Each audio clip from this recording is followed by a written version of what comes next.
Paz seja convosco, irmãos. Nós vamos dar continuidade às aulas da Escola Bíblica Online. Temos estudado o panorama bíblico do Velho Testamento.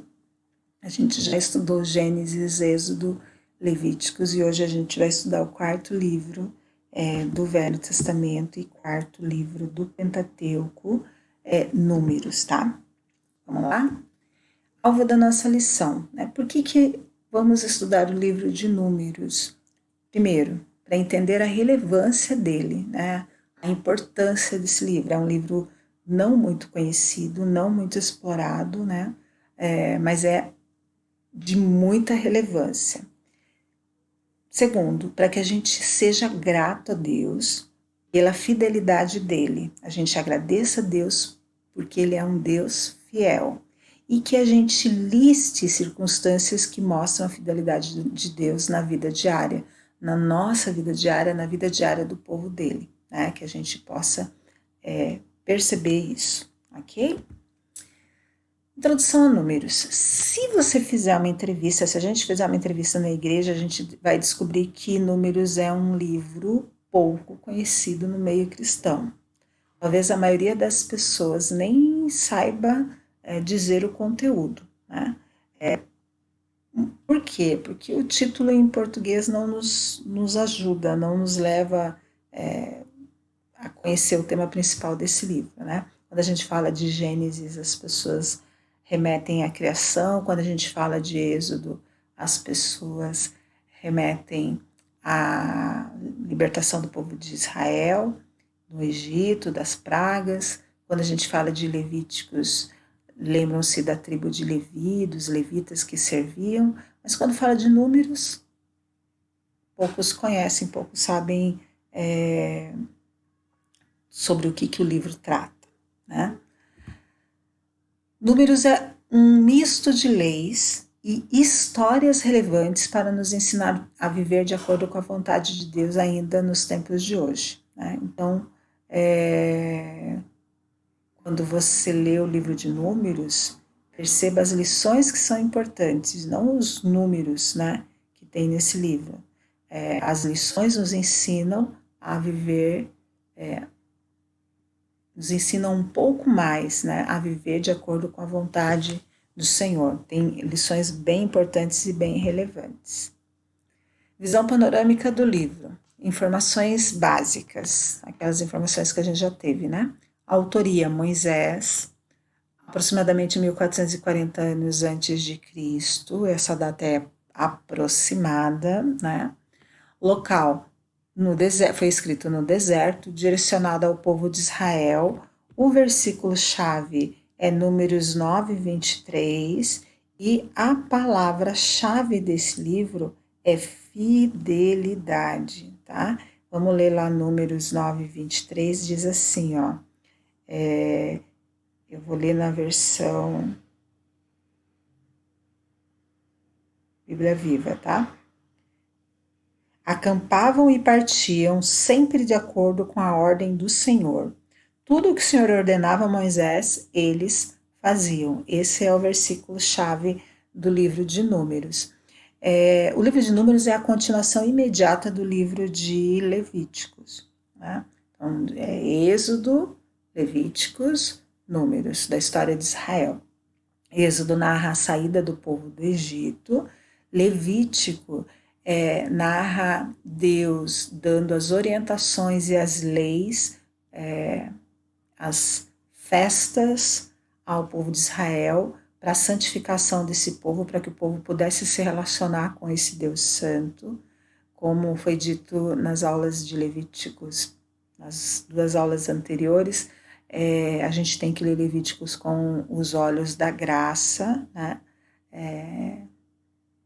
É um livro para a gente ler e lembrar que o nosso Deus é santo e quer a santidade de nós. E o livro de Números é a continuação imediata. Então, assim, quando o povo sai do Egito, ele acampa ao Monte Sinai e lá aos pés do Monte Sinai, Deus dá as leis ao povo.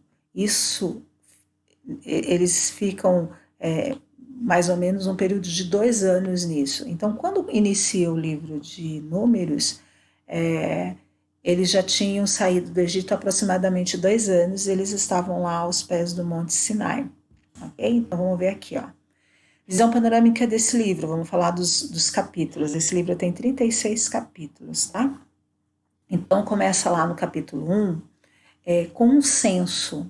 Esse é um dos motivos por esse livro chamar Números, né? Porque ele tem 2 censos nesse livro, um no capítulo 1 e o outro no capítulo 26. No capítulo 1, começa com Deus ordenando a Moisés que contem os homens, contem o povo, tá? Os homens maiores de 20 anos. Aí você fala assim, por que tinha que contar os homens maiores de 20 anos? Porque eles estavam se preparando para conquistar a terra que Deus havia prometido para eles, né? Então era para eles iam conquistar, para guerrear, para conquista. E para isso, Deus estava organizando um exército, tá? Então, do capítulo 1 ao capítulo 10, no capítulo 1, especificamente, a gente vê os homens sendo contados. No capítulo 2, você vê eles sendo organizados, né, por tribos, tá? E Deus dá algumas leis ainda, né? Ali a gente diz que é um misto de leis e de histórias, né? Dá algumas leis, organiza os levitas, tá? Então Deus está preparando eles para a jornada rumo à Terra Prometida, que, olha só, vamos olhar aqui o mapa, né? Eles haviam saído do Egito, eles haviam acampado no Monte Sinai, aqui eles já estavam por 2 anos. E aí, aqui no livro de Números começa, eles estão aqui. E Deus vai mandar que eles marchem rumo à Terra Prometida, que é aqui. Isso levaria alguns dias, mas quem conhece a história de Israel sabe que não foi isso que aconteceu, né? No capítulo 10 em diante, né, o capítulo 10 ao capítulo 12, aqui tem o começo. Começo do quê? Da marcha deles. Deus fala assim, agora vão, tá? Agora marchem. Eles vão organizados por tribos e eles vão. No capítulo 11 a gente já vê assim o povo reclamando, né? O povo começa a murmurar por causa do seu sofrimento. Deus fica irado com eles e manda fogo que queima as extremidades do acampamento. O povo reclama depois porque está descontente com o maná, eles estão com saudades de comer carne. Aí Deus ouve o povo, manda codorna para eles. É isso que tem aqui, ó, descontentamento, e Deus ouve o povo, né? Na organização, Deus estava preparando o povo, santificando o povo. Depois Deus ouve o povo. Do capítulo 13 ao capítulo 20, eles fazem uma parada. Onde é que eles fazem essa parada? Em Cades Barneia. Vamos voltar lá no nosso mapa, né?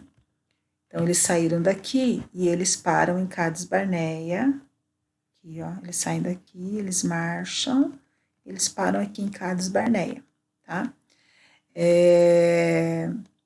Por que eles fazem essa parada? Porque aqui Moisés escolhe um homem de cada uma das tribos, são 12 homens, e mandam eles que espiem a terra, que eles vão lá investigar, que eles vão lá verificar a terra que eles iriam conquistar, a terra que Deus iria dar a eles. Eles ficam 40 dias lá,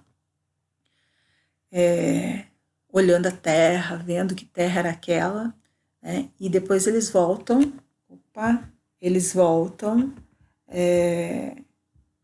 com as notícias para Moisés, né?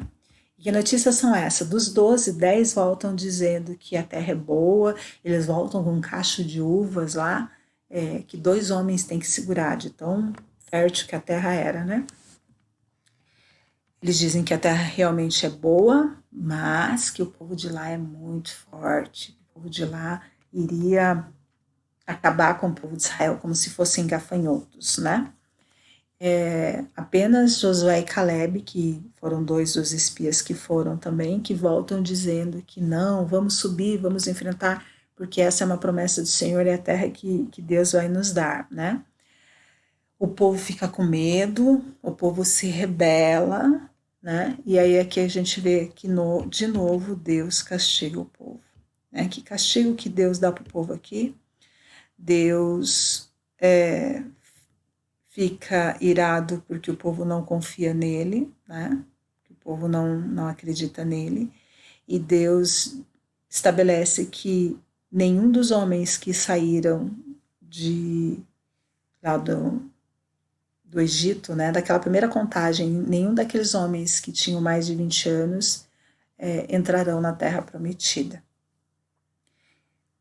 Que somente as crianças e a nova geração é que entraria, tá? Então aqui esse é o castigo. E lá no capítulo 13, versículo 24, eu acho, mas é no capítulo 13, Deus diz assim que para cada um dos dias que os espias ficaram lá, serão os anos que eles levarão para entrar na terra prometida. Né? Então são 40 anos que eles vão ficar no deserto por causa dos espias que não confiaram, né, no Senhor. E do capítulo 20 a 21 é rumo à terra, em Edom, né? É a transição, é Deus renovando a geração. Eles ficam lá até que todos aqueles homens morram, que as crianças cresçam, né? Para que essa geração se renove, tá? Do capítulo 22 ao 36, a gente vê de novo um novo censo, eles se organizando e Deus abençoando o povo para que eles entrem na terra prometida. Então a gente vê que no início de Números eles estão aos pés do Monte Sinai. No final, do capítulo lá no 36 de Números, eles chegam aqui, ó, né, as margens do Rio Jordão para atravessar para Jericó. Tá? Eles estão aqui acampados nas margens do Rio Jordão no final do livro de Números.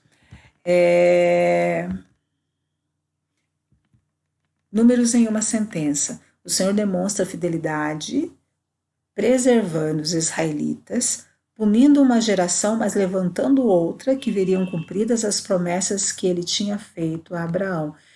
Se a gente for resumir Números numa sentença, Deus demonstra a sua fidelidade. Por quê? Porque ele cumpre a sua promessa a Abraão. Então, mesmo que o povo de Israel tenha sido desobediente e tenha atrasado, né, o cumprimento dessa promessa, mas a promessa de Deus se cumpre porque Deus é fiel. Ok? Números. Contar o quê, né? O livro no hebraico chama-se No Deserto. Tá? Então, são as primeiras palavras do livro. Por que na nossa tradução chama-se número? Porque ela deriva da Septuaginta, da tradução do grego, tá? E essa tradução deu esse nome porque o livro tem 2 recenseamentos, né? 2 grandes contagens. Então eles relacionaram isso. Mas a verdade é que o título hebraico ele reflete melhor, né, o conteúdo, porque fala da vida do povo no deserto, né, durante sua peregrinação, durante esse tempo de peregrinação, os 40 anos, os 38 anos de peregrinação no deserto. A gente vai ficar por aqui, aí na próxima aula a gente continua falando dos destaques desse livro, né, e mais algumas histórias. Espero que você nos acompanhe. Amém? Fique com Deus. Deus abençoe.